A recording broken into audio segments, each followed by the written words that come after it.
I am Annoying Black Boy, and in today's video, we are going to be talking about the "We Love Bisexual Black Men," that phrase that was circling around TikTok, and how when people say this, I really think they only really mean celebrities and singers, because in this video, I want to talk about and address the daily struggles in society that queer and, bisexual Black men face, like literally every day. But before we get into all of that, I like making video essays on anything to do in regards of internet culture and pop culture. And I also like making commentary videos on TV shows and movies. So if that appeals to you, make sure you like, share, comment, and subscribe. And also make sure you turn on that bell notification so you're notified every time I upload a video. What inspired me to make this video was around the time that the Tyler the Creator, his new album, when that came out, a lot of people were praising it because, a lot of people love his music. And, a lot of that praise was on TikTok.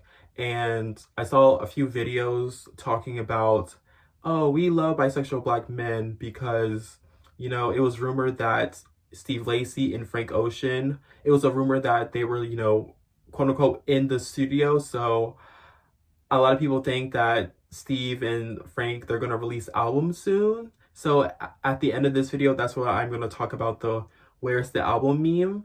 So yeah, that's why I decided to make this video. But what I really want to talk about in this video is how I feel like people only really say this or use this, phrase when it comes to their favorite male artists because of this like parasocial relationship they have attached to their favorite male artist.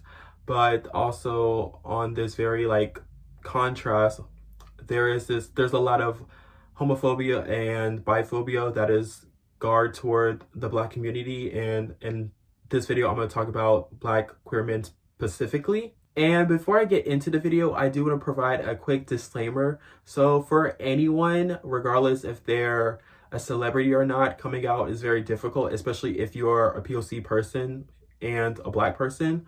But I do think there is more support when you are a celebrity coming out because you have an entire fan base to support you. But if you're like, just a regular everyday person and you're coming out, that's a very scary thing because you might, like people have lost their homes, like they've lost, their relationships with their family and friends. So it's a very scary thing to do. And that's why I kind of want to highlight this. So in this video, I'm going to be talking about Frank Ocean, Steve Lacy, intersectionality, homophobia and biphobia in the Black community. Like, some of the factors that, like why there is homophobia in the Black community. And very lastly, the "Where's the Album" meme and how that applies to Steve Lacy and Frank Ocean. So yeah, let's learn about Frank Ocean. Frank Ocean is an American singer-songwriter who is credited by music critics as the pioneer of the alternative R&B music genre. He used to be a part of the alternative hip-hop collective Odd Future from 2007 to 2015. He has won 2 Grammys and many other awards and accolades, and both of his albums, Channel Orange and Blonde, made the Rolling Stone list of 500 greatest albums of all time. Frank Ocean is a really big name in the alternative R&B and hip-hop scene. So many artists are influenced by his music, and even Beyonce, the Beyonce featured on one of his songs from Blonde. It was called Pink and White, and she gave supporting background vocals. So everyone loves Frank Ocean. Everybody loves Frank Ocean. And his albums, Channel Orange and Blonde, they're the type of albums you would see being posted and talked about on the blog site Tumblr. So very briefly, let's talk about his coming out. On July 4th, 2012, Frank Ocean published an open letter on his Tumblr blog about unrequited feelings he had for another guy when he was 19 years old, calling it his first true love. He used the blog to give thanks to his past romantic interests, his family and friends, by saying that he doesn't feel the need to hide anymore and that he's now a free man. And some songs that have queer themes I want to give a quick highlight to are Chanel, Bad Religion, Thinking About You, and DHL. And very quickly, I want to read lyrics from the songs DHL and Chanel. Some of the lyrics in DHL read, Boy toy suck me like a Hoover, like a Hoover. Boy toy ride me like a Uber, like a Uber.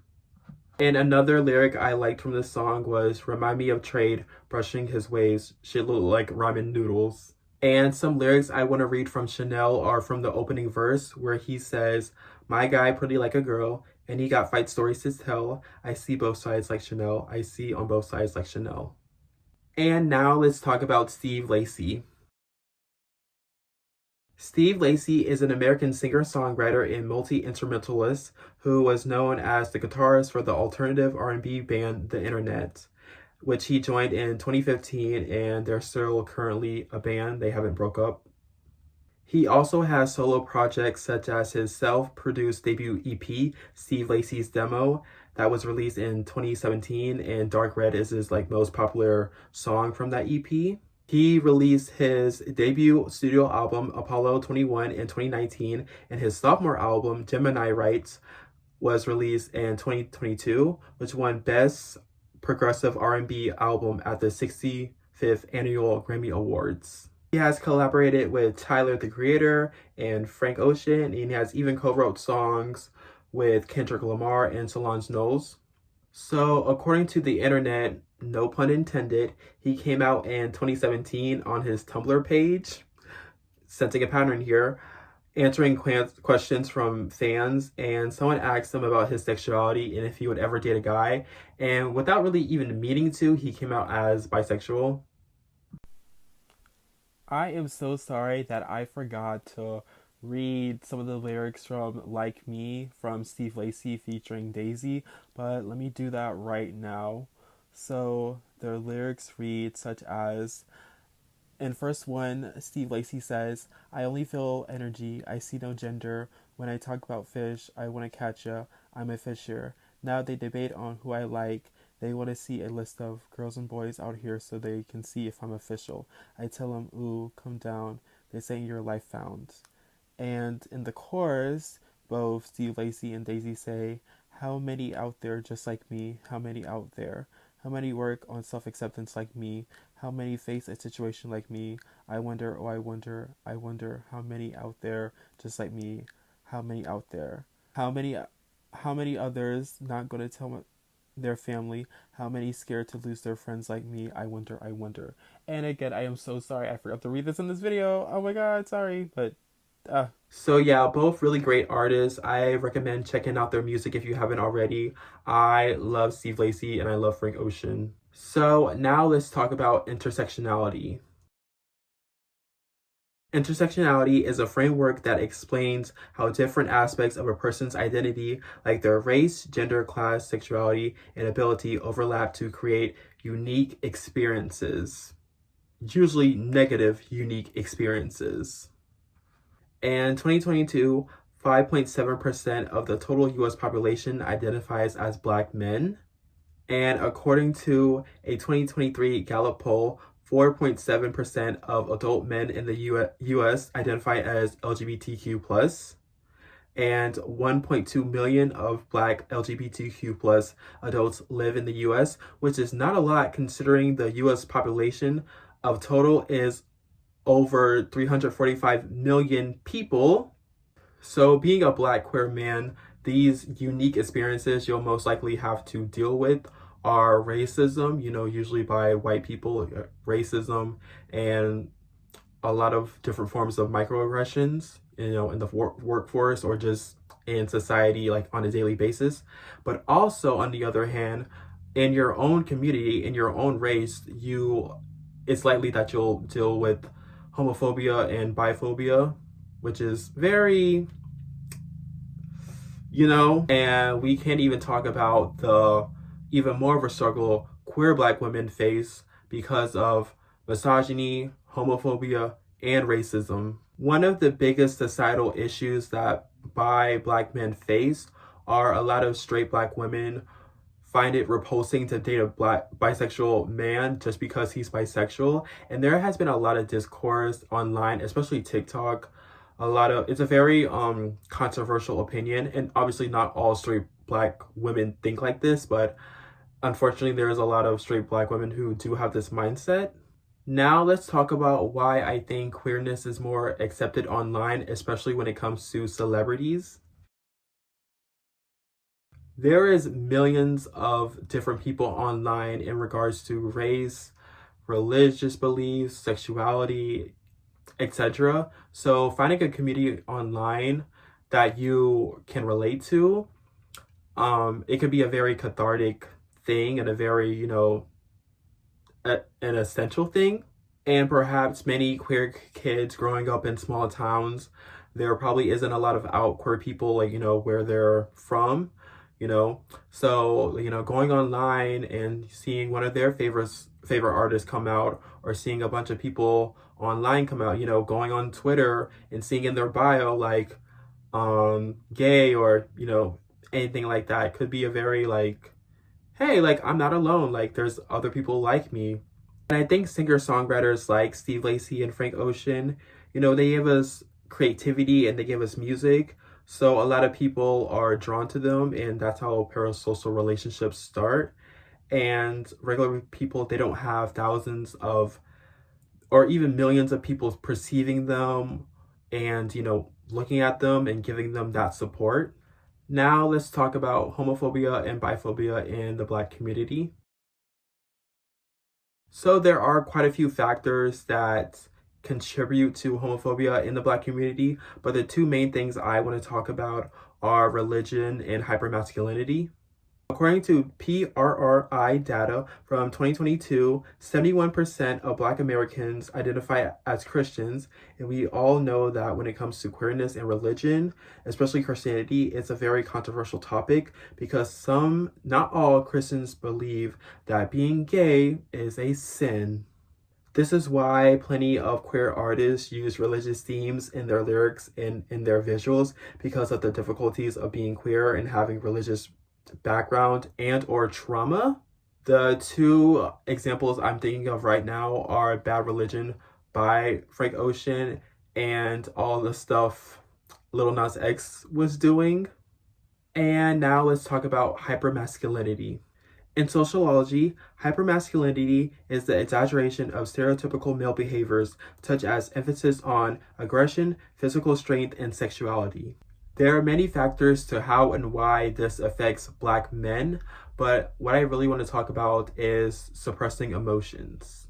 We see phrases like boys don't cry, man up, suck it up, and how this mindset is instilled in young Black boys' heads, and how anything seen as weak, for example, crying, are seen as weak, soft, and or sensitive, and is considered a bad thing. We even see this in McKay's episode in season 1 of Euphoria, where as a young kid, he was called the N-word by a white kid during like football or something like that. He cried about it to his father, and his father told him to bottle up his emotions and use that as physical force when tackling someone while playing football. Then later on in the episode, after that scene happens to him, he then encounters with Cassie very harsh and aggressively. And because since he was in a very weak and vulnerable spot and position, he felt like he had to overcompensate by showing his manliness and manlyhood by taking his sexual frustrations out on Cassie. And the hypermasculine mindset views queer men and boys as weak. So this is a big reason to why homophobia is very prevalent in the Black community. But enough of the very sad, depressing stuff. Let's talk about, though, where's the album meme? Because one, I don't want to A, end on a very sad, depressing note, and B, to tie it all back together with the "We Love Bisexual" men phrase on TikTok. Let's talk about where the album meme comes from and how this correlates to Frank Ocean and Steve Lacy. So basically, around 8 years ago, I would say, this made to look like a news report satirical video of a man protesting the delay of Beyonce's Lemonade album went viral. And again, this was a joke. The album wasn't really delayed. It was of him walking around in circles in front of a building, holding up a sign above his head, chanting, "Where is the album? We need the damn album. Where is the album? We need the damn album." It's quite catchy, honestly. That specific part of the clip made its way onto YouTube and Stan Twitter, and people kept saying things like, "Oh, me with FX." You know, if you don't know, it was a K-pop girl group that was under the label SM Entertainment. You know, me with FX or me with Melanie Martinez. And it's basically the idea that an artist hasn't released a body of work, you know, an album, EP, etc., in years. And this applies to Frank and Steve because the last time Steve released an album was in 2022, so it wasn't that long ago. But the last time Frank Ocean released an album was all the way in 2016. And on apps like Twitter and, you know, other forms of social media like TikTok, there has even been people changing their social media handles to things like SZA, where's the album? Or Frank Ocean, where's the album? And I think that's really cute. And like I said earlier, there was speculation that Frank is releasing an album soon because apparently he's been in the studio, but someone did commented, does Frank Ocean know about this? And I'm wondering that too. You know what? It is so funny that I'm making this video actually because I believe earlier this week, SZA is finally releasing the deluxe version of SOS called Lana. And we have been waiting for this deluxe for like damn 2 years. So, and I think this video is coming out the same day that album is coming out. So that's interesting and insane and crazy. So now let's talk about my final thoughts. Y'all may love bisexual black men, the celebrities, but I love all bisexual men. I think we all love bisexual black men, not just the celebrities. Especially during rehearsals. Love bisexual black men. No, but in all seriousness, the whole point of the video was to shed light on the struggles queer black men face because I feel like the only time we're celebrated is if we are celebrities, which isn't the majority of us. And last thing I gotta say, I hope Steve Lacy and Frank Ocean keep making music that we enjoy, even if the next time we get a Frank Ocean album is in the year 2028. I will be sad, I will be seated, I will be ready to listen. But yeah, so yes, that's my video on We Love Bisexual Black Men. Tell me your thoughts and opinions on this video. Please leave a comment. I would very much love to hear what you think about this topic. And yeah, and if you're a bisexual black man, just know that I love you and I hope you leave a comment on this video. Tell me what you think. Did you love it? Did you hate it? Like, you know? And if you did enjoy the video, please make sure you like, share, comment, and subscribe. And like I said earlier, make sure you turn on that bell notification so you'll never miss an upload from me, annoying black boy. And with all that being said, thank you so much for watching, especially till the end. Love you so much. And I will see you in the next video, okay? Peace out. Peace out, my dude. Peace out.